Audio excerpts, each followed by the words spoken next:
to this speakers, guests, and to the more than 300 people who have signed up today to this Green Insights on Circularity in Action, how Danish businesses create impactful solutions. The aim of today is to share some of the actual solutions that we have implemented and developed in Denmark and hopefully share it with international stakeholders on board this webinar today. This webinar is organized by Danish Cleantech Hub, Circular City Week New York, Confederation of Danish Industry, and State of Green, and it's an official side event of World Circular Economy Forum. My name is Charlotte Gede, and I'm Head of Partnerships in State of Green.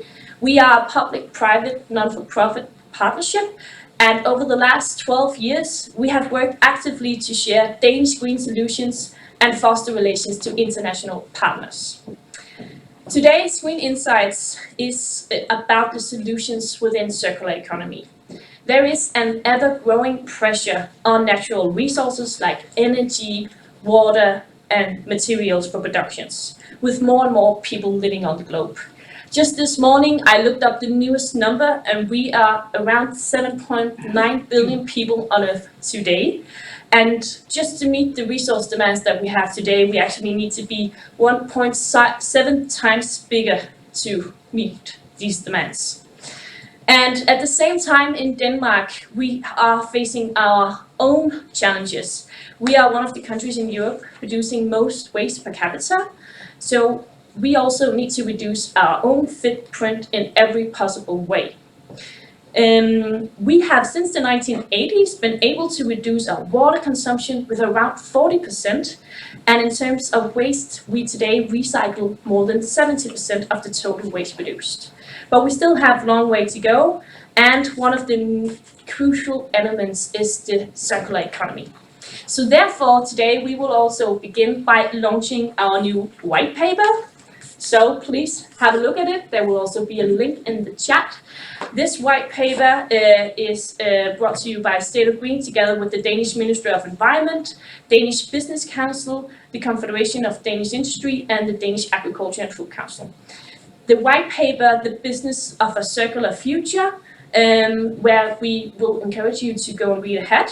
It will cover the aspects from circular business model, from product life extension, recycling of waste, product as a service, sharing business models, and bio-based business models.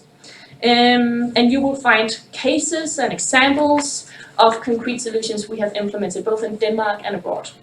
So we hope you will deep dive into this white paper, and we look very much forward to hearing your feedback. But now let's get started with today's webinar. And for all of you joining online, please remember to engage in the chat you can see out on the right with your questions and input. Yes, but let's begin. So in our first session of today, we will cover the topic of climate partnerships. And I'm very happy to introduce our first speakers. First of all, Christian Hågaard Larsen, Head of Division at the Danish Ministry of Environment, and Stenia Gabchenka, Group Sustainability Manager at Pluspack. So thank you very much for joining. Yes, so the topic of this first panel is Denmark's climate partnerships on circular economy. And you have been invited specifically because you have both been involved in these climate partnerships.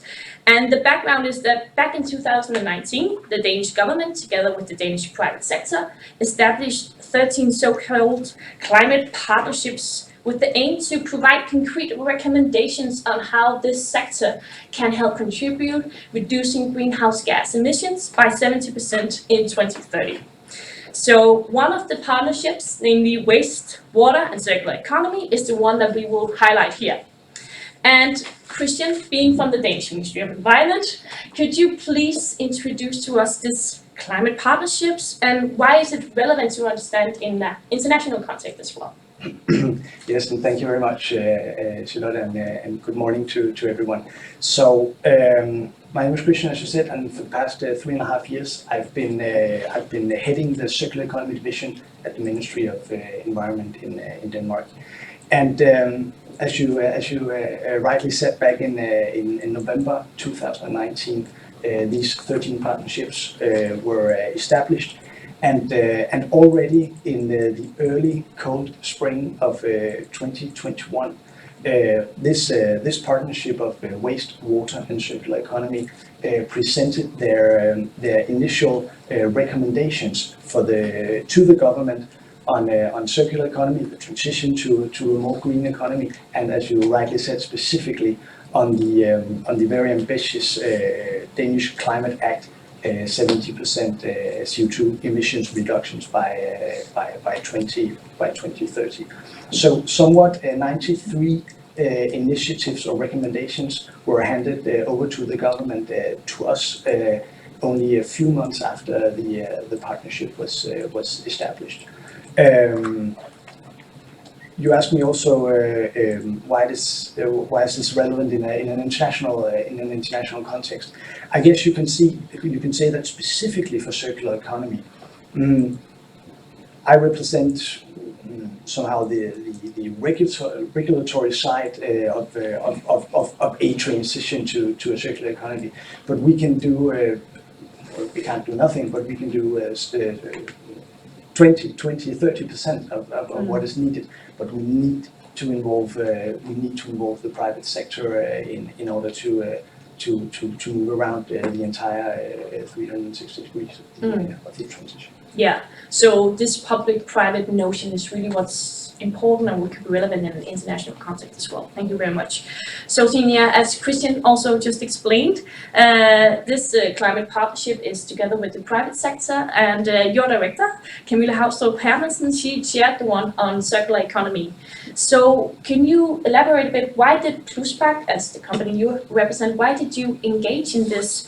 And can you highlight some of the main contributions you see on how circular economy can maybe also be linked to reducing greenhouse gas emissions? Yeah, sure. Thank you very much for the question, and thank you very much for inviting to this panel.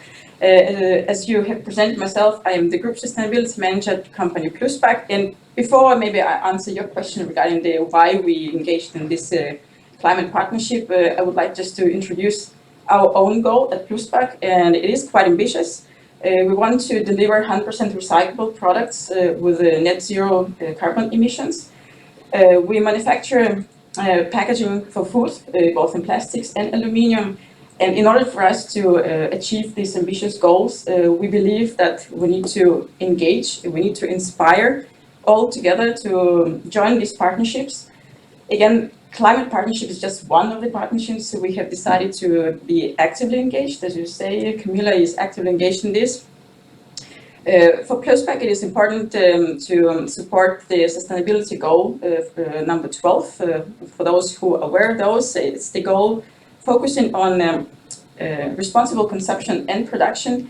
And one of the targets and one of the ways to achieve this goal is actually to be actively engaged in cooperation, in collaboration. It doesn't really matter whether it's the private sector only or it's the supply chain. We believe that by bringing all interesting parts together, then we can share the knowledge, we can share the insights, so we can learn from each other. In this case, both public and the industrial sector and private, we need to be able to talk the same language, just to understand what does it mean to move towards the circular economy. And for us, it's just a great honor to be there, to actually sit here in this chair together with Christian and share this knowledge and the experience we have. You can also ask how we feel, what it can bring to us as a Pluspack. For us, it's a great opportunity to get actually this knowledge being shared across the sectors. You represented a huge sector where a lot of knowledge is being already gathered. So we just need to be sure that it's being also implemented. The same is that industry is ready to move. We just need to work together. Yeah, so we already touched upon it, Anna. I'm sorry to just repeat this notion of this public-private partnership. That's really what we see is, can this also be interesting in an international context? So can you say a bit about what is it that, if we can take this model and see it from an international perspective, what is it that we can transfer or scale? What's the experience from the Danish climate partnership that we would like to share with others as well? If you can maybe start, Christian. Yes, I would be delighted to. Now we've focused or zoomed in on this one partnership, but when you received the entire amount of recommendations from all the partnerships, we saw maybe 3, 4, or maybe 5 partnerships saying to us, what about public procurement? Mm. What about total cost of ownership? If the government, if the public sector started buying from or looking at office at business level for on total cost of ownership, well, how far would that be able to bring us? And maybe 6, 8, 9 months later, there was a national Danish strategy for public procurement, including this recommendation specifically. And I can't see why we shouldn't be able to scale that up to probably every other country. So what you're saying is that you've actually taken a concrete recommendation from the private sector and so, okay, that's something we should be doing in the Danish regulatory and from the public side, and then put it into law. Exactly. Yeah, definitely. So of course there's the recommendations and the model and how do we make regulation in Denmark, but it's also about the concrete solutions, and that's also why I'm looking at you now, Senior. So what is it that the concrete solutions that we have in Denmark and also from Pluspack, is there anything that we can also share and scale to an international context as well?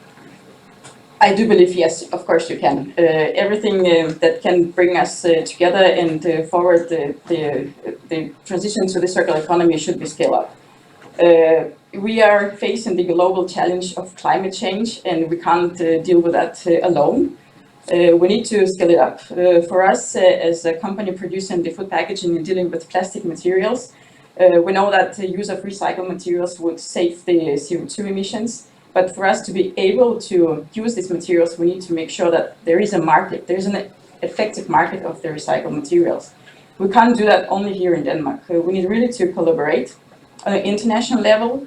And just an example again from our Pluspack perspective, we are also working together in another partnership, which is more international, the European Plastic Pact. And there we're just actually maybe almost repeating what you were doing here in Denmark, just on an international level, because every country has already done their own recommendations. We need just to make sure that there is an alignment, because the more alignment is across the countries, the easier the transition is to the circular economy. So from our side, it's more, let's do that in more of a unified way so that it's easy to follow for everyone. Of course, there will be some differences from one country to another, but there are some very key points we can take and just to try to work with them. Yeah. Can you maybe give an example? What are some of these key points? Because as I'm hearing you say, it's also about that we don't only have one regulation in Denmark and another one in France and a third one in the US, but maybe try to have some of the same framework to really scale this transition, because we are lacking time. Is there anything you can point out that this would be good to have maybe across borders and not only in a single national regulation as well? I think, Christian, you have mentioned already this public procurement. From our perspective, I would just go again and look maybe more into the design. Since we are dealing with the design of packaging, you can take whatever other product you are dealing with, but just make sure that you follow the guidelines that are being already prescribed by industry, what is good for recycling in this case, because in that way we can just move very closer. And again, maybe take very small steps at a time, not everything. Take where it's easy to go over the hurdles. Yeah. So if it's a very concrete designing for recycle would be, this is what we are working with. It's a kind of most important focus areas for us as a company working with the design of packaging. Yeah, great point. So we actually don't have much time left. I know this is I think a very interesting topic as well. But maybe just Christian from you on the last point. So what can you do from the public side, or what are you doing in order to take some of these experience with working with the private sector and maybe sharing it with some of your partners abroad as well? That's a difficult question coming from 1.5 years of lockdown, right? But, Yeah.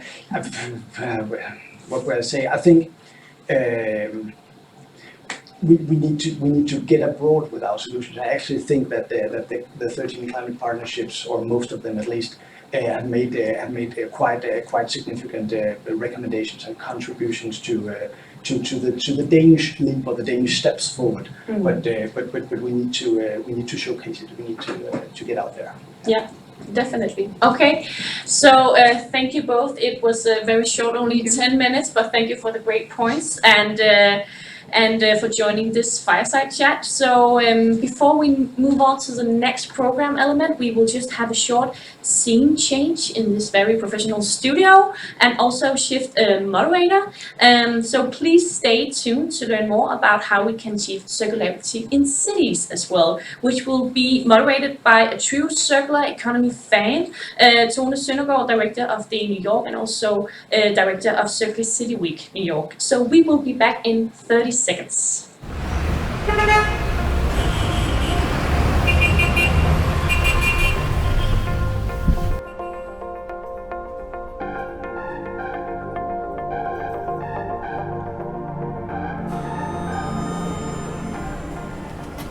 Welcome to Circular City Week New York 2021. It's a pleasure having everyone participate in Circular City Week, which in 2021 is bigger than ever before. This year we have 90 events, 200 speakers, and more than 100 hosts joining us for the biggest Circular City Week ever, live from downtown New York.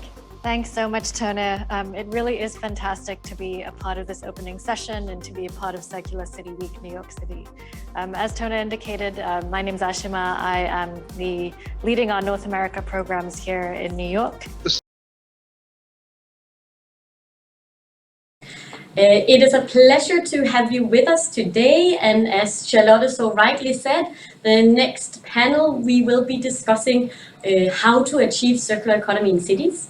As Charlotte also said, my name is Tone Søndergaard. I am the director of the Danish FinTech Hub and the Circular City Week New York, and as the name says, we are New York based, but today live from Copenhagen, so it's a pleasure being here. This panel is really dedicated to taking a deep dive into what are the circular business models that we are seeing working very well here in Copenhagen and beyond, and taking sort of a step deeper into the toolbox of circular economy and what it entails. We're going to focus on cities and how they can be change makers in terms of circular economy. And it is therefore a great pleasure of mine to have my three esteemed first panelists with me today. First, I have with me Jonathan Jacobsen, project manager at Neighbourscape. Next to him, Rune Kirt, managing director at Kirt Thomsen. And last but not least, Anders Christian Reinballe, you are partner and market director at Friis & Moltke. Before we start out with a conversation on this topic, could you maybe, I would give each of you just a few minutes to maybe explain what are the core principles of the business model or circular solution that you guys each represent, so the audience out there knows who you are and what we're talking about. Jonathan, do you want to start? Explain to us a little bit what Neighbourscape does and how you work with circular economy. Yeah, Neighbourscape is a Copenhagen-based consultancy, and we are specialized in understanding behavior, but more important, how to affect and change behavior. And we do so by anthropological and sociological methods as experiments, interviews, field studies, and so on. And you can also say that we are specialized in the intersection between sustainability and behavior, between waste, resources, and circular economy on the one hand, and behavioral insights, design thinking, and qualitative methods on the other. And from this intersection, we help municipalities, small and medium-sized companies and organizations in becoming more circular, more sustainable, basically. And why is it important to be interested in behavior when we are talking about circular transition?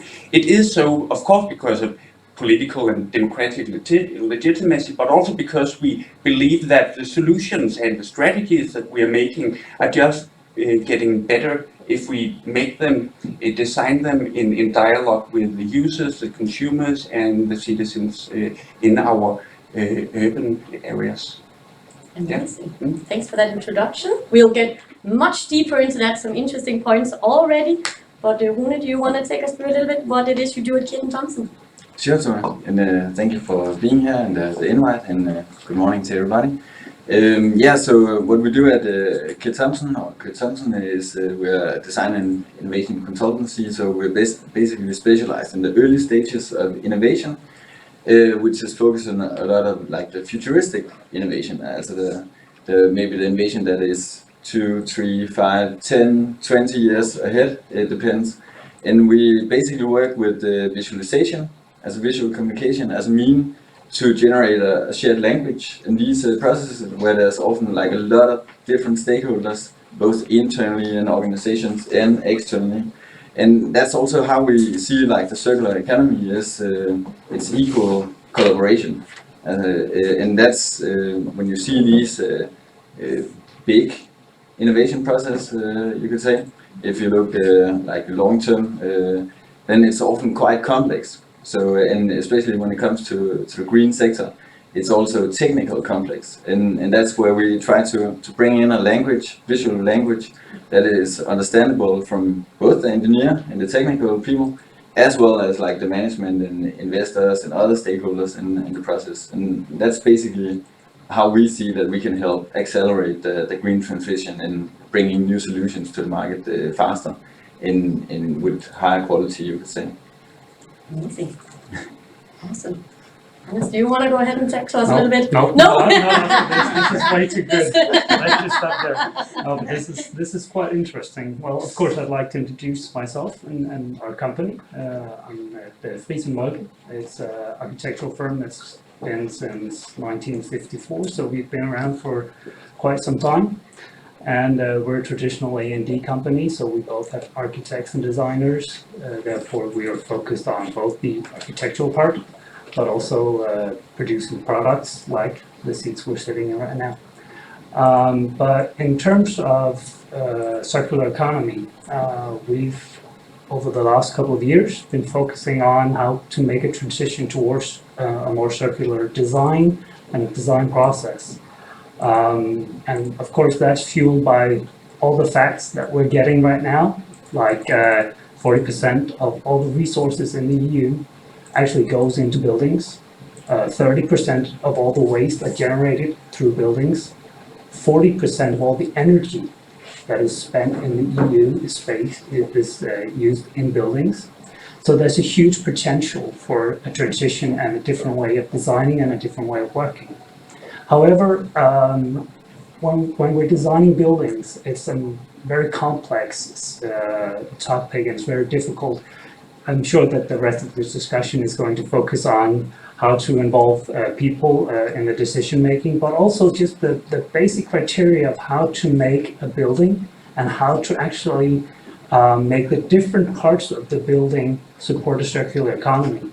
We focus on 3 different levels. The function, the people who live within it, the tectonics, how is it constructed, and the materials, how can we reuse the materials afterwards. And we look at those 3 aspects through the lens of time.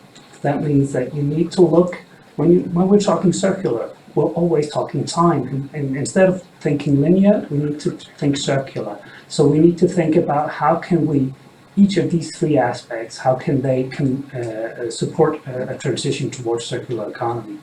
It's really complex, and I hope that we can dive deeper into it, but that is our starting point, and that is where we started our PhD, trying to uncover more of the potential in this transition. Amazing. Thank you, Hannes.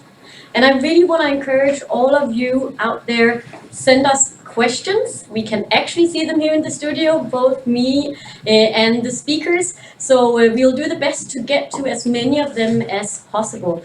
So please just send them in the chat and we'll get to them. But Hannes, I want to sort of maybe start off with scratching a little bit more in what you say, Because one of the things we are often asked when we talk about making circular economy into something actionable, something we can see working out there in real life, it's kind of what's the motivation to making it work? And we could start with you, but I wanted actually to ask all of you kind of what kind of motivation do you see either internally in your companies or maybe from your clients to take an interest in circular economy? Why are we doing this?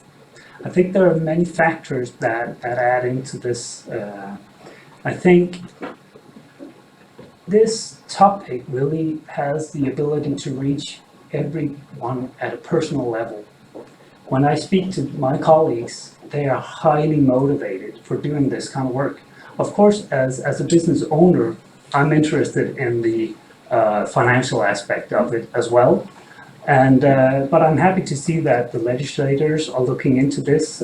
We were talking about procurement early on, and one of the things I wrote when we applied for the PhD was that I think that within the next 5 years or so, it will be a requirement in almost all public procurements, and that is a major driver, I think. And I think that is also where the legislators really can help make the transition, because we as companies are really ready and we want to do this, but sometimes we're competing against more traditional and therefore often also more, they have more proof of concept. And when you come trying to try something new, often you fail basically because it's new and it's difficult to try something new. I'm sure that you guys have experienced the same thing.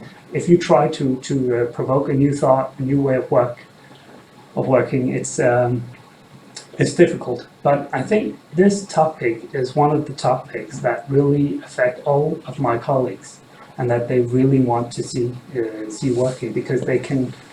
Well, basically, we all want our kids to have the same world to live in as we do.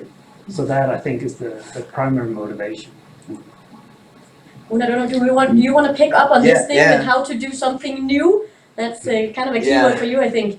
Yeah, exactly, and also it's actually something I've been considering earlier on, like why is it now that we're ready to think like this? I think it's many factors that is due to that.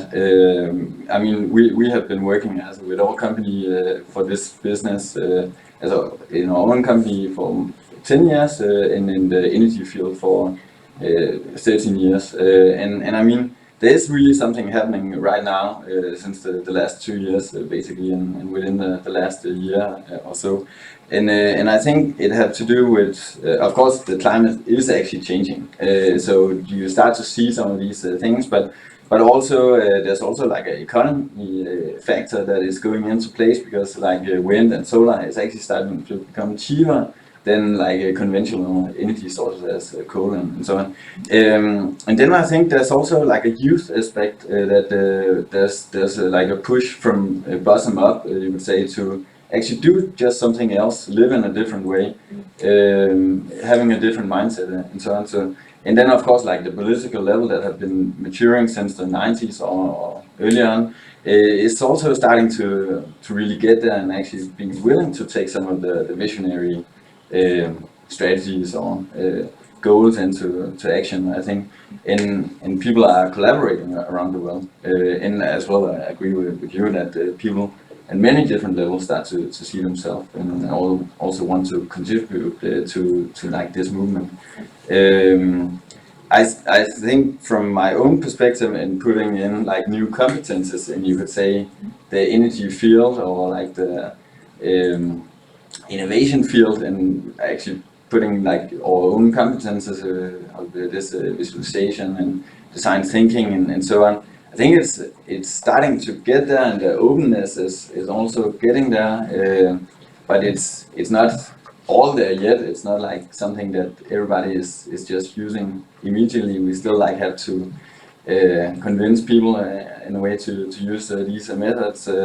But I see that it's way easier than what we had like 10 years ago, and I think also people need like images of which future or which futures how could the future look like. So yeah, and things are moving faster as well. So also by introducing means as visual communication as such, I think is just simply something that we start to need to actually make these things happening, because decisions are going very quickly, and we are getting information digitally and so on. And maybe a last point is also that even though like 10 years ahead, or as if you look at 2030 or 2050 goals, I mean, it's far ahead, but it is actually decisions that need to be taken now, a lot of them, to start putting a direction. So it is also quite important that these directions are set, you could say. And I think people are ready for that, both industry and political level and citizens. Sure.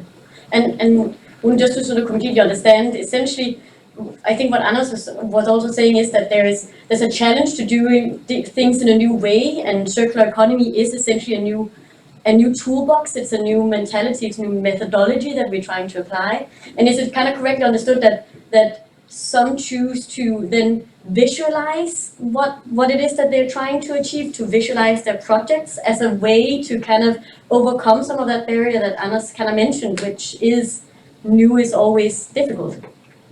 Yeah, exactly. Yeah. That's actually what a lot of our collaboration partners, they see as a benefit if they want to like introduce a new invention themselves, whether it's a new wind turbine concept or it's working on a more integrated energy system or so. It is actually once they start to use it, they see actually it have a huge benefit of that their message goes through quickly, and they can start to talk about future actions instead of like making whether it's the management team or it's investors or it's collaboration partner actually, because if you don't understand it, then the conversation will just take a different place. Yeah. I think it's interesting that your expertise in a way supplement ours, because you are helping visualizing the visions. And what we are doing is to how can we translate the visions into something that is concrete, something that the municipalities and the citizens can be involved in, how to do circular economy hands-on for normal people, by making, for instance, civic cultural activities around circular economy, repair cafes, upcycling workshops, networks for collaboration about waste prevention and so on. And how to, in Copenhagen, they are quite ambitious. There is a vision of tripling the reuse and gaining 70% recycling. But how to reach that goal? In order to do that, we really have to make the solutions together with people in the end of the value chain, in kitchens, backyards, and so on. And it was actually one of the things now that we're talking about circular economy in action. I know most of you up here have in some shape or form collaborated or made projects within the boundaries of the city of Copenhagen, where we also are. And maybe do you want to start off with that? You were kind of hitting on it a little bit already. Do you want to maybe explain a project of yours that you think was really like successful in applying the mindset that you bring to circular economy? I can pick this tripling of reuse. Yes. How to reach that in order to get more reuse in the household economy. We really have to make reuse easier and more accessible. So we are together with many municipalities, but also the municipality of Copenhagen, trying to figure out how we can develop and design an infrastructure of reuse. So the reuse are getting more integrated with everyday habits and routines and where we are living and so on. So it's a way to, again, taking a strategy that can be visualized in a very nice way, down on earth, and see, okay, how do we do that? Low key. Anders, do you want to sort of do you have these principles that you are trying to apply to kind of the built environment space or architecture? Have you started kind of using some of them out there? Is there places you can see it work? What we're designing right now is as a public housing project, and through that process, what we're really discovering is that when you look through the lens of circular economy, all of a sudden the project starts to transform. And when I'm talking about the project, of course, I'm talking about the buildings, but also the way that we think. Like you just mentioned kitchens, and I'm just going to grab that one.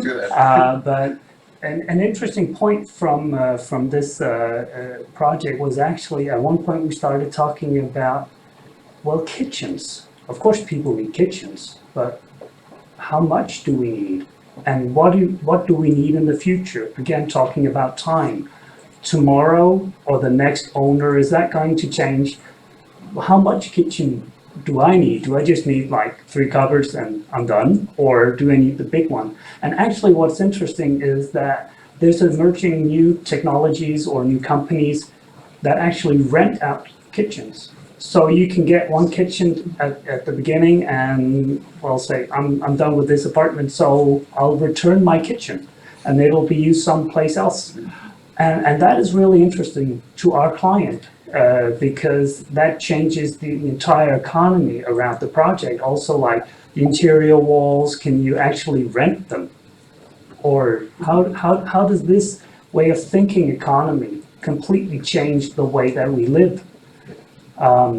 So we are looking at the building itself in order to make sure that we sustain as much material within the building as possible, because we do not want to generate waste. But we're also focusing on which part of the building can you actually take out and replace throughout the time of throughout the entire lifespan. Because if we look at the most LCA calculation that we look at a span of 50 years.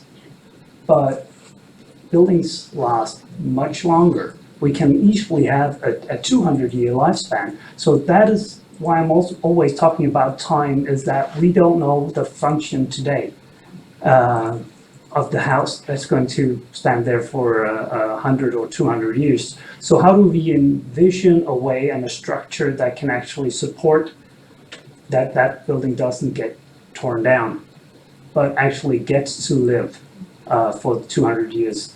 Because we use a lot of energy and a lot of materials creating these buildings, so it really needs to count whenever we do it. So I think that's really interesting, the way that you can actually, through the way that you design a building, can actually invent or support different business cases in circular economy. I don't know, do you want to hit on a project, something you have been doing that you think showcases your approach and how you assist the circular economy, maybe with a project? Yeah.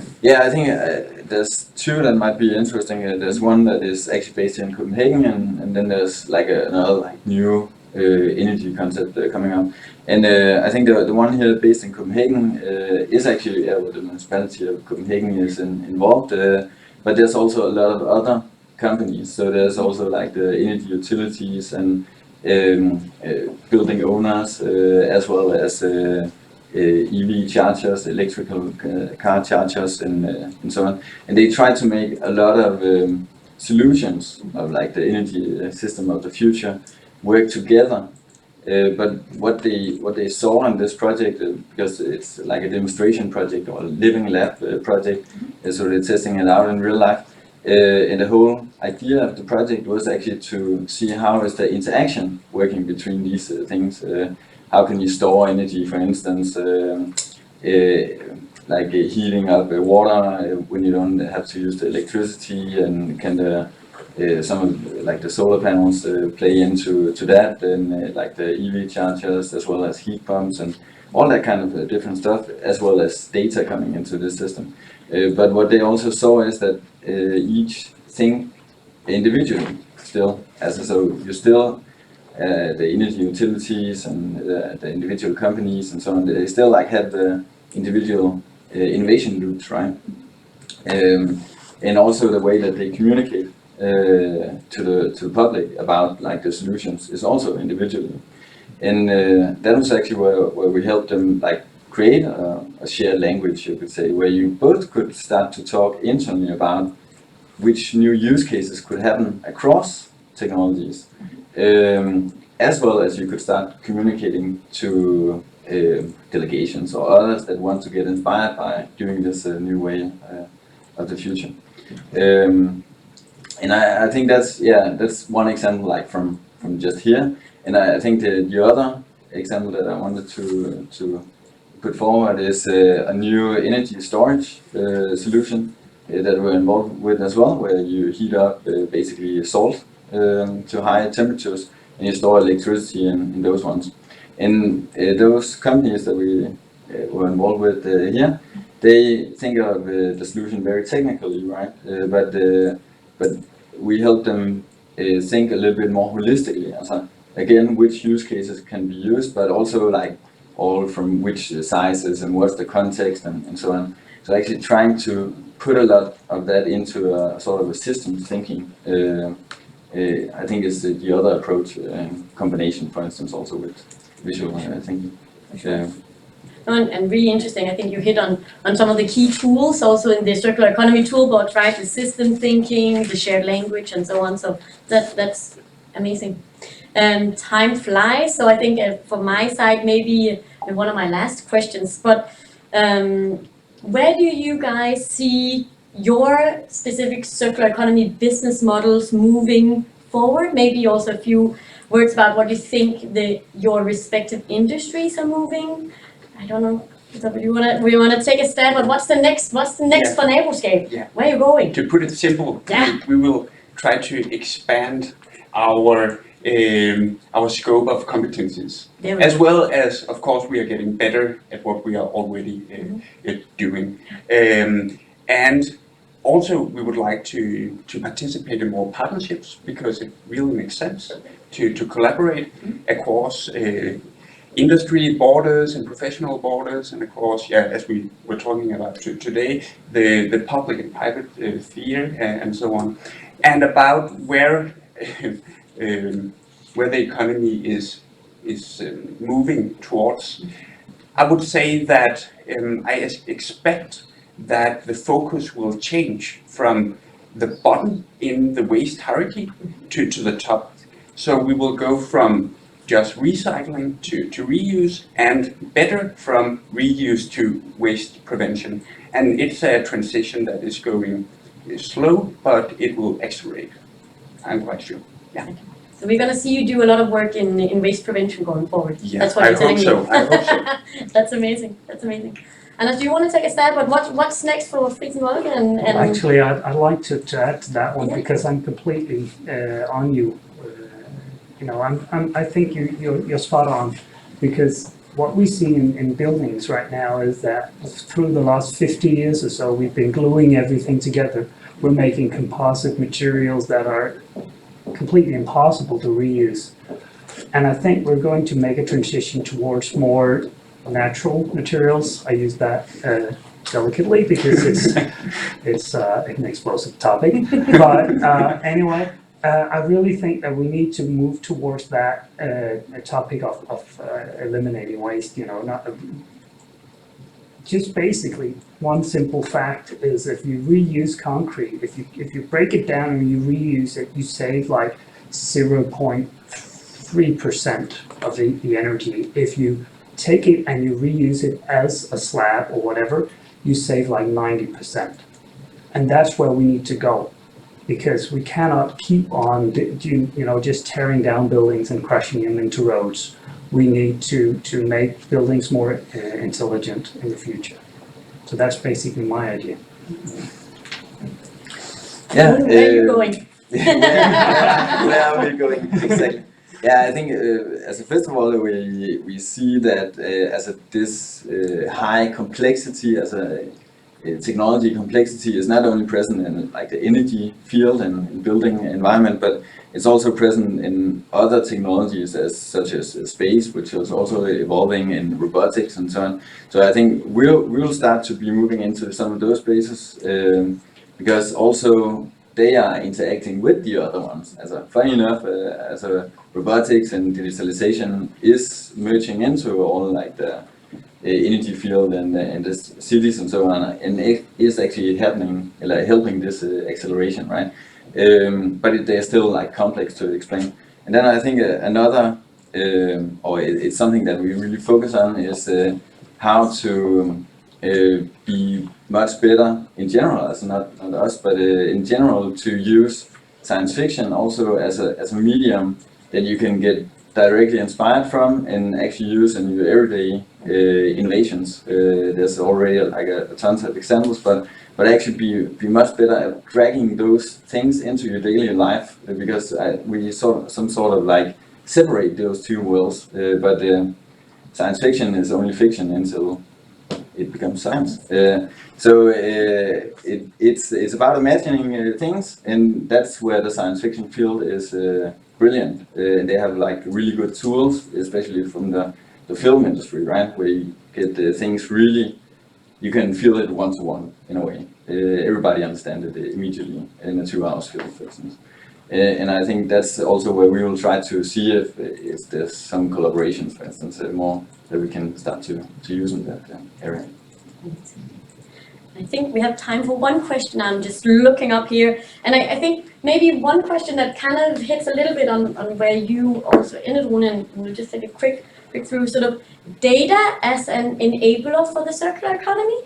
Is there anyone who dares to take a stab on how do you see data sort of playing into the work that you do? Like I know, of course, you have a very sort of like, maybe it's not science fiction, but there must be some data coming into what you're doing into that visualization process. Maybe you want to do first, and then we can see the rest of you have a. Yeah, of course, the data is playing a huge role because it can predict like lifespan of, if you take wind turbines and every project that is around there. So the data will play a huge role, but there's of course like a big legislation thing around it, because how much can you share and how much can you use and those things. So I think it will be playing a big role going ahead, also because we will start to see more autonomous vehicles and robotics and drones, especially like to service big constructions and energy infrastructure and stuff like that. So, and that's where data, I think, will be playing a really big role, and how we figure out of doing a legislation where we can still share data maybe across utilities or whoever might be useful, but still be able to compete with each other. And we are not involved as such in construction and demolition processes and so on. So we are, of course, not using blockchain and big data and such kind of data, but qualitative deep data. And we're trying to, and we will be better at that in the future, to combine the qualitative data with CO2 calculations, for instance, how to figure out how to show the effect of the solutions, designs and so on that we are co-designing with our clients. So the whole field of CO2 calculation is a rising one for us, at least. Well, as I mentioned, we're already working with LCA and other data in terms of understanding the impact of our materials, but we're actually working with SDU, the Southern University of Denmark, their CREATE workshop, where we need to find a way of reusing materials that was actually discarded from older buildings and using robotics in order to try to make measurable alternatives. So if you tear down a house, how can you make the floorboards into ceilings or into beams or whatever? So we need we're trying to find a way to reuse the materials, actually upcycling them through data and robotics in order to make new building components. Amazing. That's going to be the last words of this panel session. I at least take away from this that there is a lot of different sort of, I think you really all mentioned amazing sort of tangible ways, like methodologies, like things we are already doing out there, and also ways that we can progress on them. So I really hope everyone out there is taking away from this discussion that there is there is a path here, and there is ways at which circular economy can really advance the livability, the well-functioning of our cities, and benefit the lives of those who live in it as well. So at least that's what I take away. I hope you guys out there take your own reflections from this first of 2 sessions. So thank you so much for joining me. We will take a very short break, and then we'll be back with panel number 2. Thank you, everyone. Thank you. By 2050, Denmark will be independent of fossil fuels, an energy-efficient society powered by renewables, fueled by nature. We're well on the way to a greener future, but we're not quite there yet. Let's share experiences and inspire each other to continue the journey. It was the oil crises in the 1970s that triggered our green transition. We began to invest in renewable energy and focus on energy-efficient solutions to break our dependence on imported oil. Since 1980, Denmark's economy has grown by more than 100%, while our energy consumption has remained the same and our greenhouse gas emissions have been reduced. But we still need to make progress. Sustainable energy sources must be harnessed globally and across borders. We need to create a balanced, intelligent energy system to Welcome back. I hope you enjoyed that little break. We are back with the second and final panel of today's discussion on how circular economy looks in action. In this second panel, we are going to take a little bit of a different take on circular economy, and we're going to look more to the material side of things. We're really going to look at different ways where materials can be the center of a circular business model. So we're going to talk a little bit about innovation, upcycling, material choices, and the like. And for this panel, it's a pleasure to have with me 3 wonderful panelists. And first off, we have Caroline Lyschenkov. You are the content specialist from Scanlux Packaging.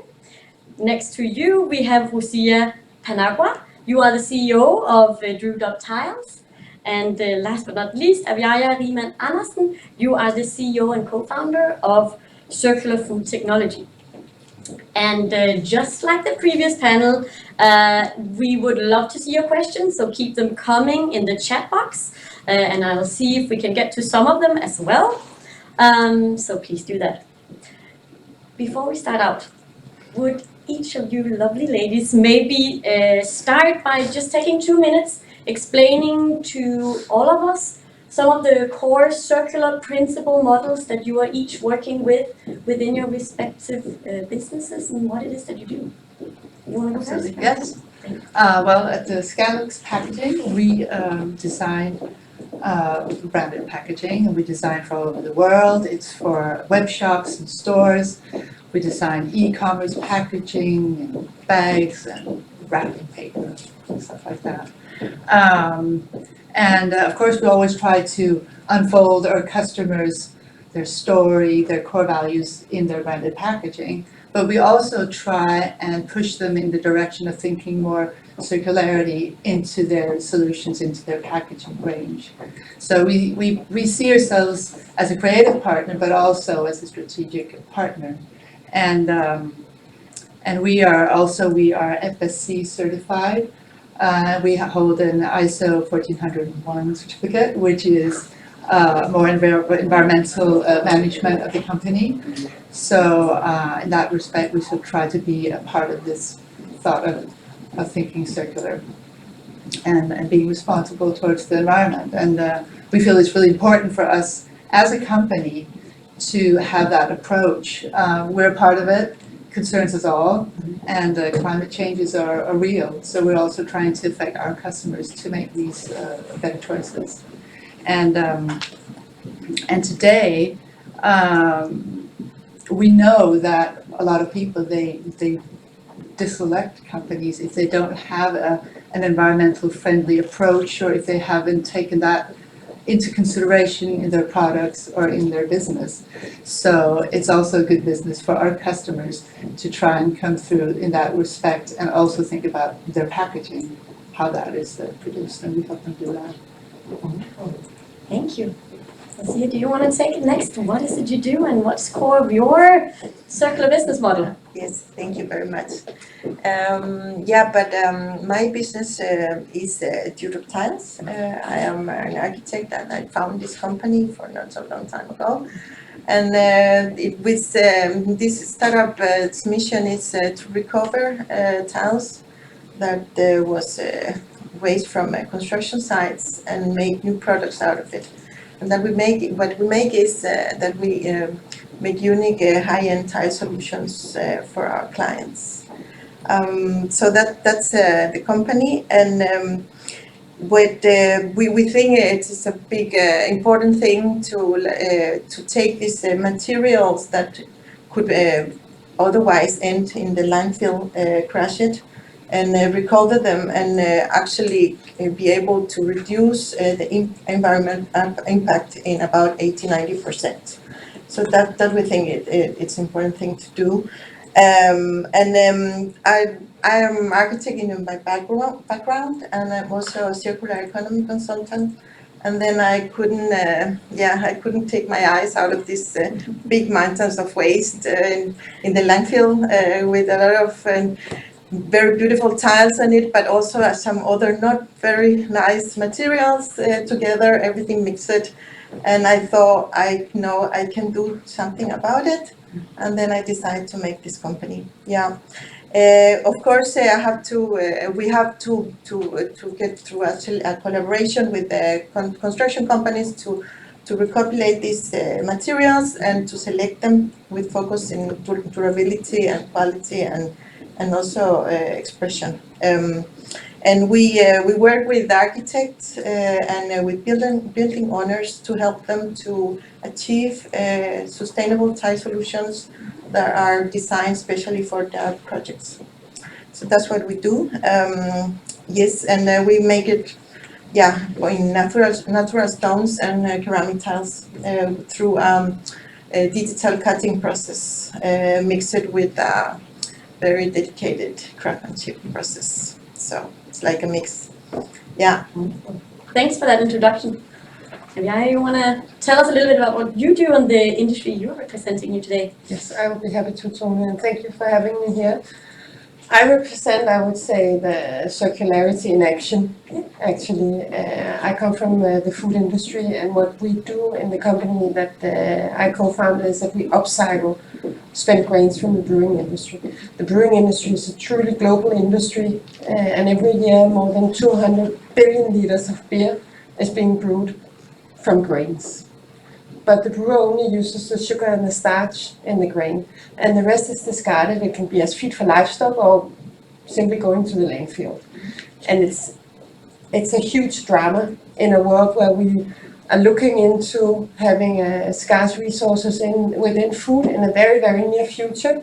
We need to work smarter with the things that are just in front of us.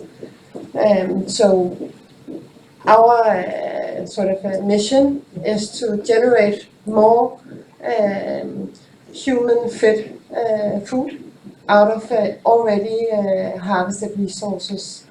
So it's a very operational side of circular economy, but I think it's also a very, very important point to make when we discuss circular economy, that it needs to be something that we can all relate to. It can be on a governmental sort of scope. It can be on a household scope, and it can be on a corporate scope. And working with food, we work with something that is relevant for everyone. We all need food.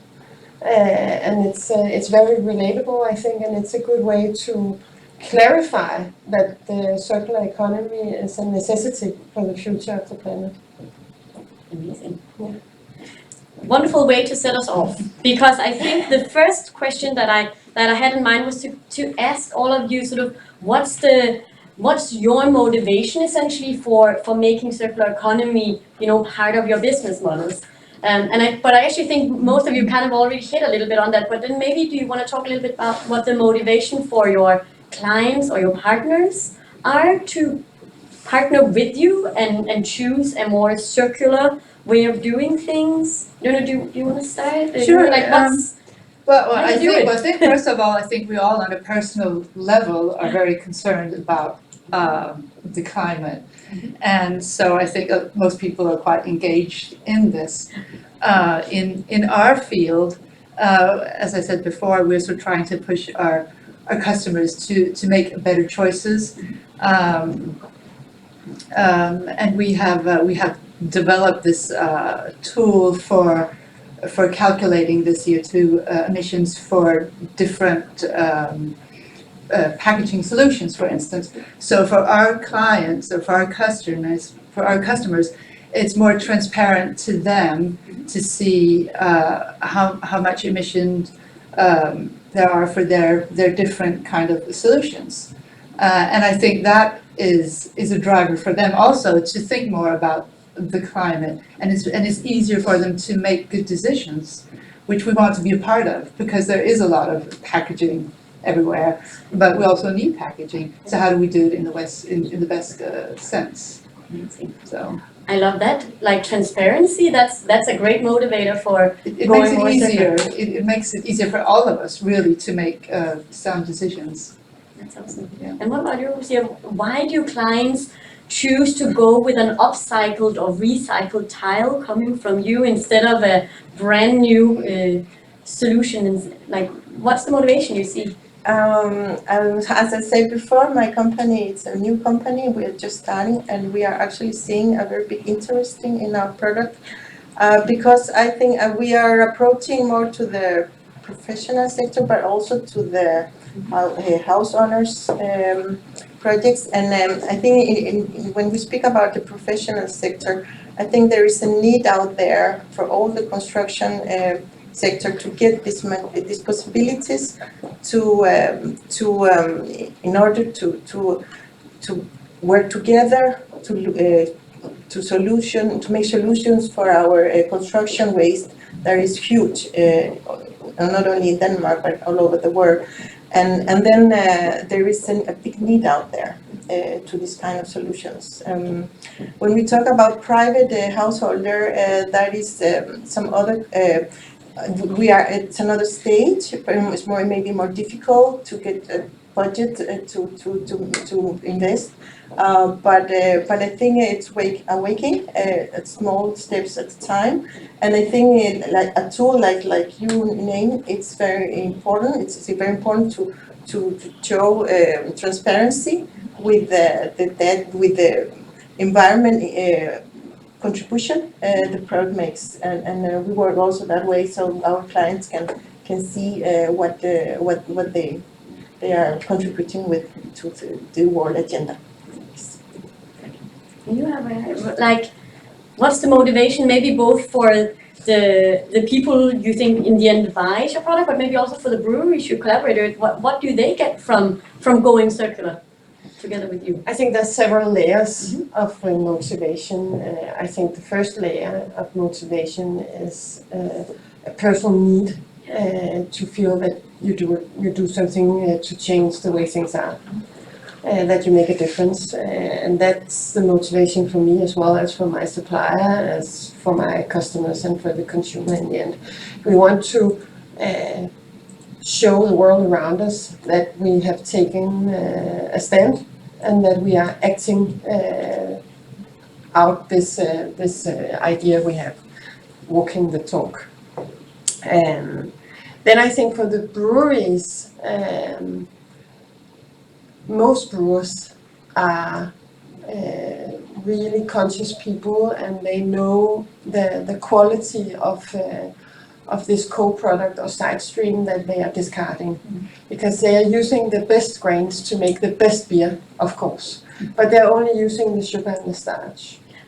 And they know that the grains still are like the super tanker of nutrition, but it's not their business model to rework the grains. And it's super difficult because it's a biological material, it's warm, it's wet, it goes bad super easy. So you need to have a mindset developed around how to work with this resource and see it as a potential resource, a premium potential resource.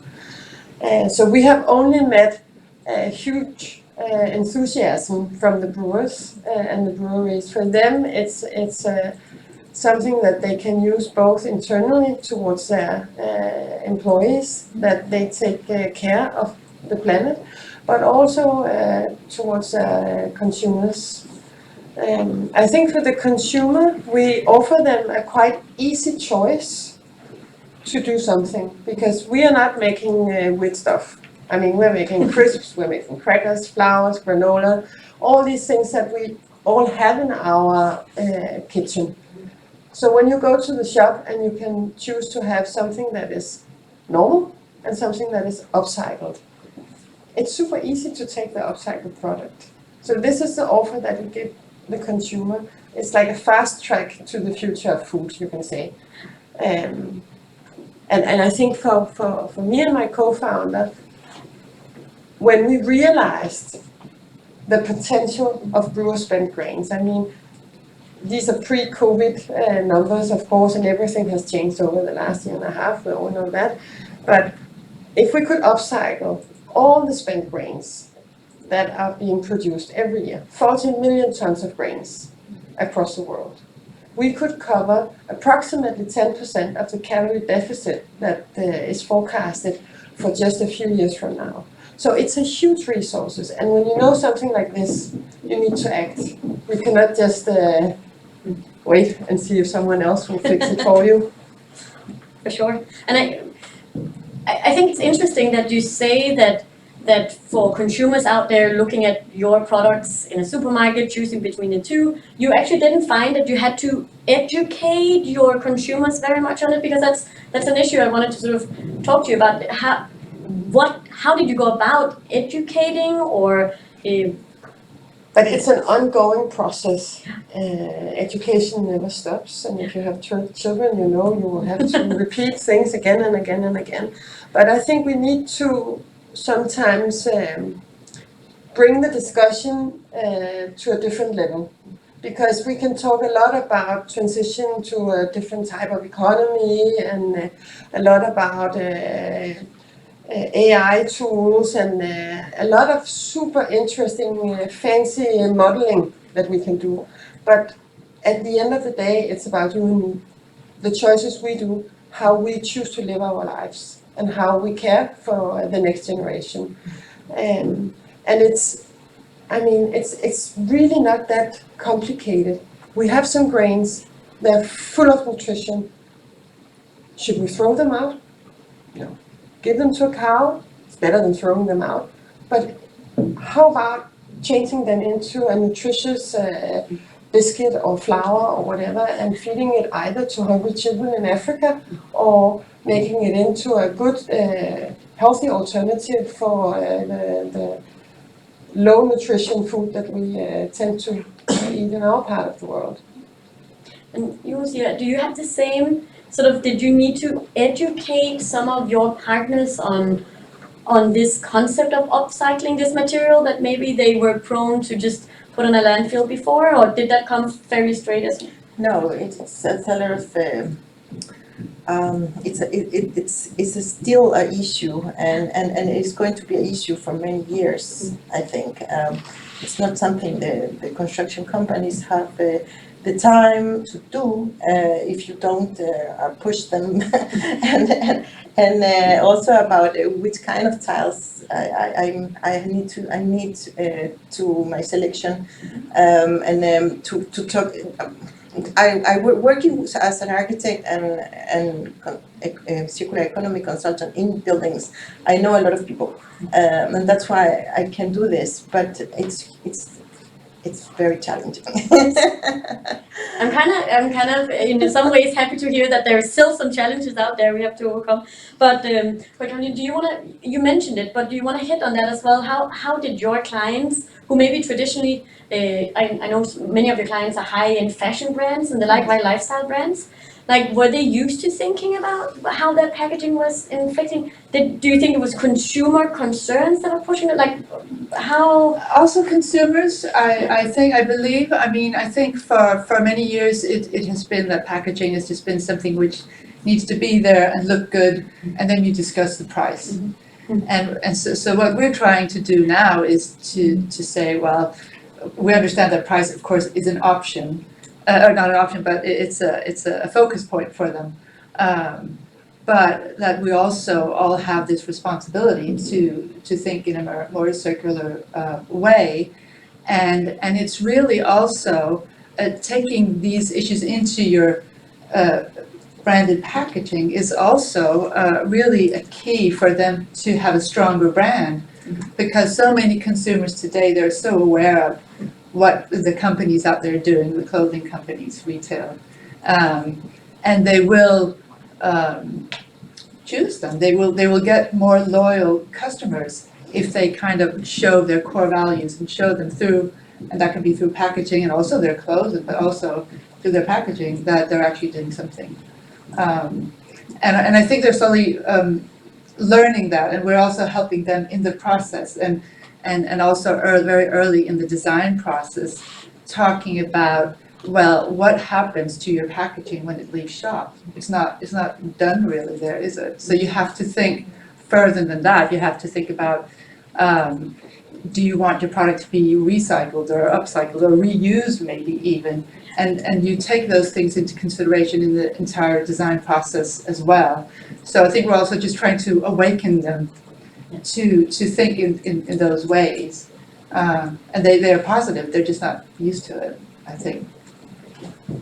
And a point I wanted to kind of try and hear your thoughts on as well was kind of issues of scalability. I know all of you are kind of working in a space where upcycled products or upcycled materials is essentially core to what you do.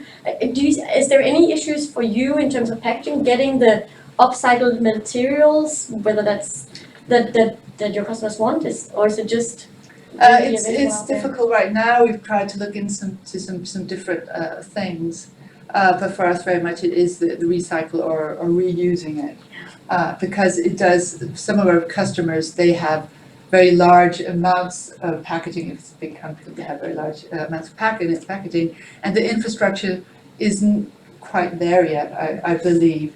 And of course, we hope that in the future that will be a possibility, because it's a really interesting area to work in. You see scalability issues in your line of work? Yes, yes. Yeah. Tiles are a very materials that have very different properties. There are thousands of different kind of them, and different thickness and different qualities and different colors, different everything. And so of course it is difficult scalability, and that's why my new startup is based right now in unique solutions. But I know that in Denmark there is import every year. There is import 4 million square meters of tiles. That's from 2019, the EU database. So I think the volume is out there. I know this because every architect calculates 10% over every time, and this 10% it ends as landfill, as leftovers, and it is going to be crashed. And then I think when I know that, like you say, I cannot stop trying to make this, and I have my small storage, but it's enough to make our primary clients and business model in this level where we are right now, and we want to, of course, we are going to scalability in the future. Yes. Do you want to hit a few points on that as well, Yaya? Scalability? Scalability is not an issue for us. I mean, beer is the third most consumed drink in the world. So there's plenty of raw material. And I mean, one of the largest breweries, basically the largest brewery in the world, just entered the space as well. So it's a huge market. Yeah, we're a little bit short on time, so I am gonna put my last question out there. Let's see if we have time for yours. But again, do you want to hit on what's next for your respective circular business models? What's going on? Where are we taking it? Do you want to start on where are we going next? Well, right now we are looking into expanding to other markets to test the traction. We have tested the traction in the Danish market. It's a very strong proof of concept that we have. Now we're looking to other markets and potentially looking into partnerships with breweries across borders because our raw material doesn't travel very well. We need to use it quite close to the brewery. I mean, we want to disrupt the food system, and to do that, we need to get out of the Danish pond. I love it. Next step, disrupting the food system. Yes. Small, that's no tall order. No. You will see Yeah. what's next. But Why you do you know, see this moving? It's the same I was going to say. It's because when this huge volume of tiles is out there in the construction sites, our problem is not to get them.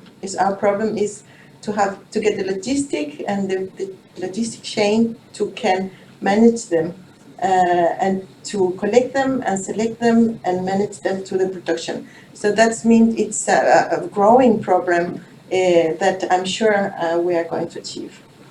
Yes, and that's. And do you want to take a stab at it as well? Well, What's yeah, well, next? we just keep on going on, trying to make every single customer think in more a circular way about their packaging. It's good business for them as well, and it's a business opportunity as well as being really, really important for our environment. Amazing. I like that. That's a great way to stop because we are out of time. So thank you so much for sharing your insights. Again, I definitely took away from this that there's some hurdles depending on what industry you're in. I think sort of it's really interesting to hear how different industries maybe are working or having different issues or topics that they need to look at. But logistics, there's scalability, there's lots of things we could take a deep dive in, but we'll do that next time around. So thank you so much for joining me today. It's been a pleasure. Having us. We'll be back in a little while to say goodbye to all of you, but hang tight.